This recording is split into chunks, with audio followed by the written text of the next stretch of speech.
అయితే అసలు ఒక్కొక్క సినిమా గురించి మాట్లాడదాం. కలర్ ఫోటో టాపిక్ దగ్గరకు వచ్చినప్పుడు అది నేషనల్ అవార్డు దాకా వెళ్తుందనేది అసలు ఎవరు అంటే ఫస్ట్ నుంచి ఆ సినిమా చూసినాక ఆ ఎమోషను నిజంగా గట్టి ఎమోషన్. అది అసలు తట్టుకోలేని ఎమోషన్ అది. ఆ ఎమోషన్‌ని భలే అనుకున్నప్పుడు మంచి క్యాప్చరింగ్ అనిపించింది నాకు. అందులో మీరు నేర్చుకుంది ఏంటి సార్ ఆ సినిమా ద్వారా?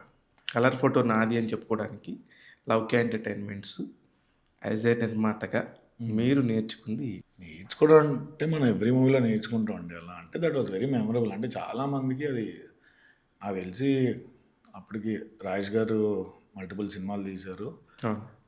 ఆబ్వియస్లీ సెట్లో ఆయనే సీనియర్.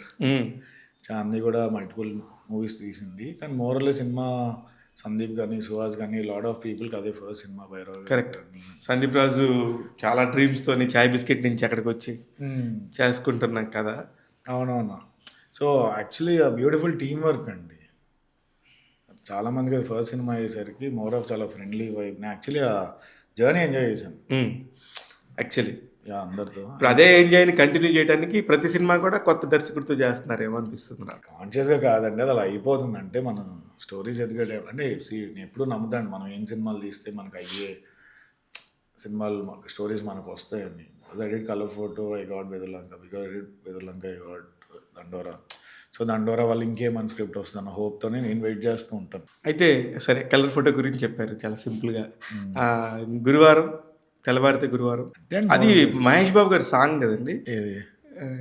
అది రామజోగ శాస్త్రి గారు రాసిన పాట. అది దూకుడులోనో అక్కడలోనో గురువారం మార్చి ఒకటే ఉంది.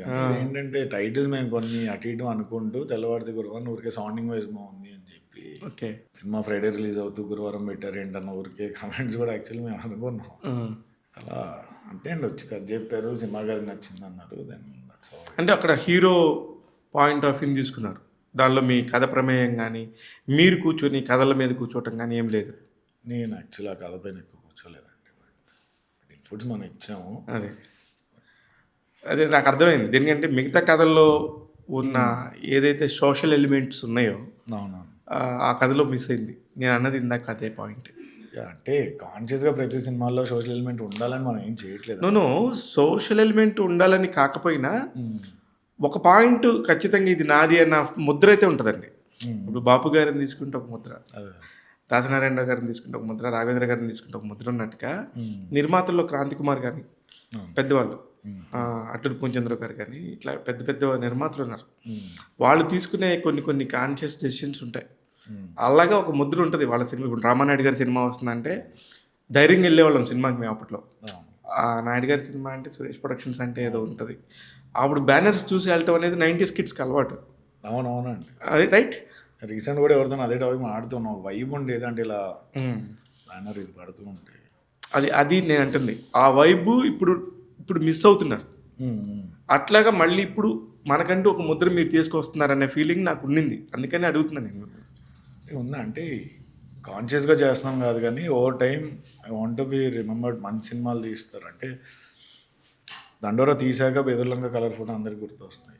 సో ఇంకో రెండు మూడు మంచి సినిమాలు తీస్తే 5 to 6 put together will make more sense. ఆ రోజు ఉంటుంది అని నేను నమ్ముతాను. రైట్. ఇట్స్ వెరీ క్లియర్ అండి, ఓవర్ నైట్ ఏం అవ్వదు. ఏదైనా అంతే కదా సార్. ఒక ఇల్లు కట్టాలంటే ఇటుక మీద ఇటుక పేర్చుకుంటేనే కదా. అంటే కష్టం అండి, ఇల్లు అట్లీస్ట్ కంప్లీట్ అవుతున్న ధైర్యం ఉంటుంది. సినిమాని ఇంటితో పోల్చొద్దంటారు.